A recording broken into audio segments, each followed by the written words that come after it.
One of the most popular anime of the winter 2022 season, My Dress-Up Darling is an extremely well-made show. It has great animation, it's cute, it's funny, it has a lot of TNA, but most importantly for me, it fights against gender stereotypes, particularly ones that unfortunately plague the anime industry and the fandom.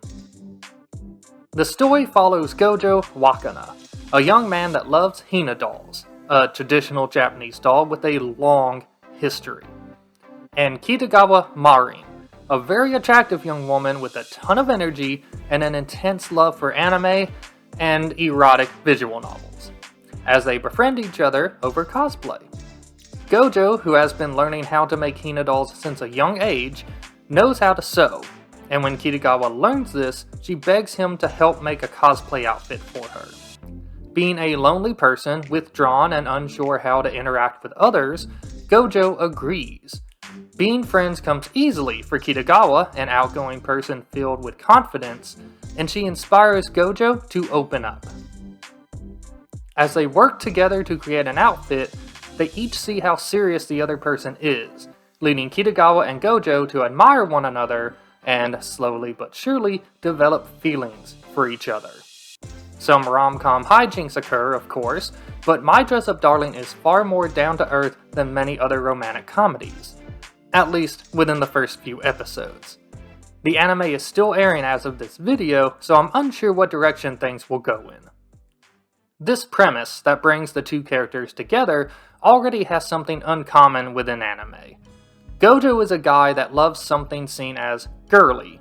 The Hina dolls are, to put it simply, for girls, and are expected to be admired by girls, not unlike Barbie dolls here in the US.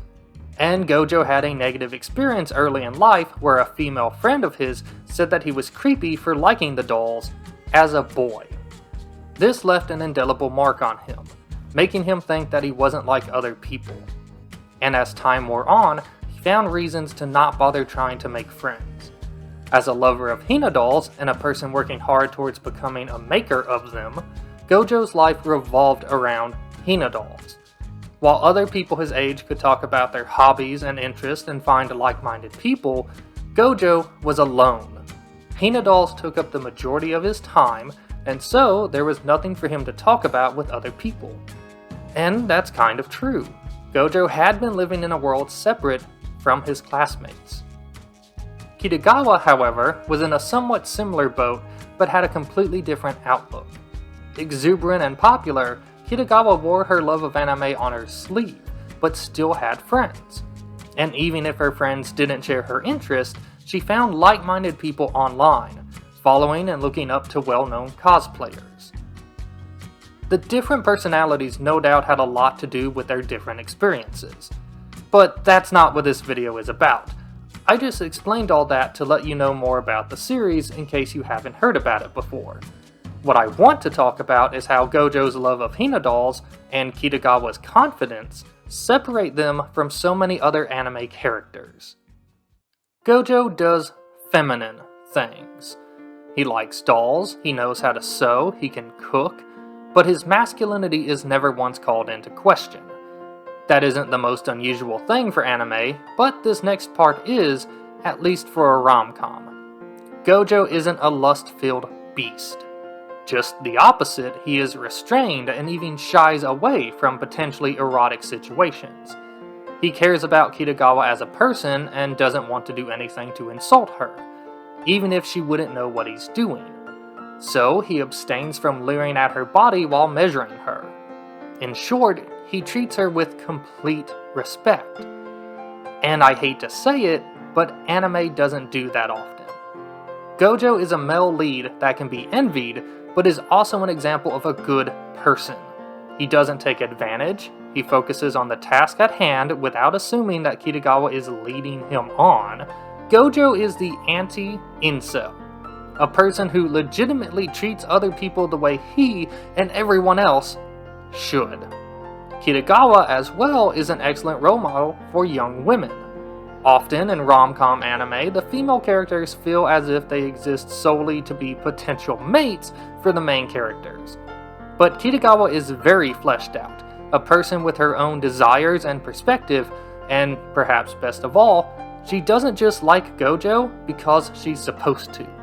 She ends up attracted to him because of his positive traits, just like how he ends up attracted to her because of her positive traits. And I cannot downplay how important it is that in this show, Kirigawa is amazingly beautiful, but is never treated negatively for being hot.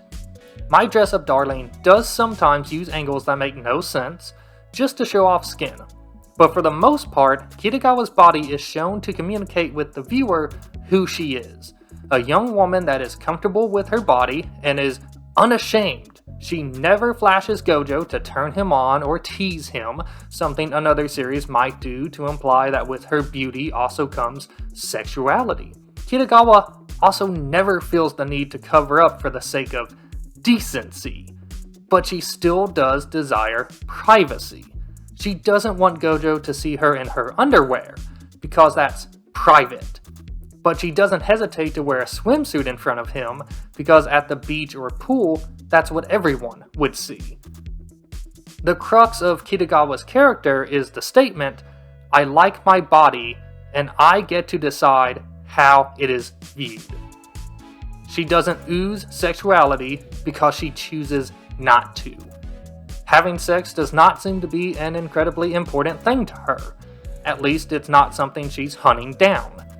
And it's okay if a person does look or behave sexually, but it's great to see a woman in anime neither cover herself up as if she is not meant to look as attractive as she does, nor act like sex is her entire existence. Kirigawa is a very attractive woman. It doesn't go any further than that. And that's damn refreshing. The proof of this is that Kirigawa cosplays as a character from an erotic game, but without making it seem like she herself wants to have a ton of sex. She simply enjoys the character, the story of the game, the fiction of it all. She is able to separate reality from fantasy, in a way that I wish a lot more anime fans would do. To put it bluntly, just because a cosplayer wears a sexy outfit, that doesn't mean they want to have sex with you. And it certainly doesn't mean that you should resent them for not wanting to. My dress-up darling takes the idea of objectification and turns it on its head. Kirigawa refuses to be seen as an object, despite her looks and demeanor. In other series, her type of character would exist to titillate the audience and nothing more.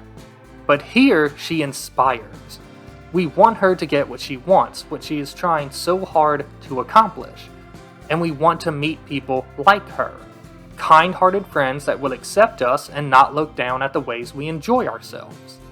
We want to be more like her, passionate about the things we love and accepting of others. When people first see Marin in this show, they might assume that she is nothing more than fan service material, and they wouldn't necessarily be wrong for doing so. It happens a lot in anime. There's even the perception that most anime is pervy and caters solely to the demographic of lonely and horny young men. But while there is a lot of that stuff, there's also a wealth of exceptional stories with great characters. And I'm glad that My Dress-Up Darling helps to dismiss the notion that anime is meant for misogynistic loners. Even if there are a lot of pervy shots. But the series is meant for an older audience, after all. And there isn't anything inherently wrong with sexiness, as long as there's respect. And Kirigawa definitely demands respect. Men don't have to be jerks. Women don't have to be clueless. Great lessons. And ones we don't see all the time. But I think the anime industry is getting better as time goes on. Let's hope the fandom can keep up. I'd really like to see more positive takes towards women and queer characters and stories, and fewer statements like one I saw the other day where someone was saying that anime was meant for losers to escape reality, and they said it in a positive way. Ugh. They even said normies aren't supposed to like anime. It's hard to believe I read that in 2022, and there is the possibility it was a troll, and I really hope it was. But I don't think so. Ew. Anyways, I'm Shaggy, and if you like this video, try checking out one of my others. I have some reviews of more recent shows like Build Divide Code Black and Sasaki and Miyano, and some examinations of queer topics in Ranma 1/2 and Stars Align, and a bunch of videos about Higurashi. Making those really helped me cut my teeth. You can find me on Twitter, and I have a Patreon if you are able to support me in any way. And if there's anything you'd like to say, just leave a comment down below. I'll do my best to respond. Have a great day, and remember, remove your makeup before going to bed. It can cause bad acne, and is really just terrible for your skin, and you don't want that. Learn from this man, class. We should all be such independent thinkers. Be an independent thinker. And now, back to our regularly scheduled program.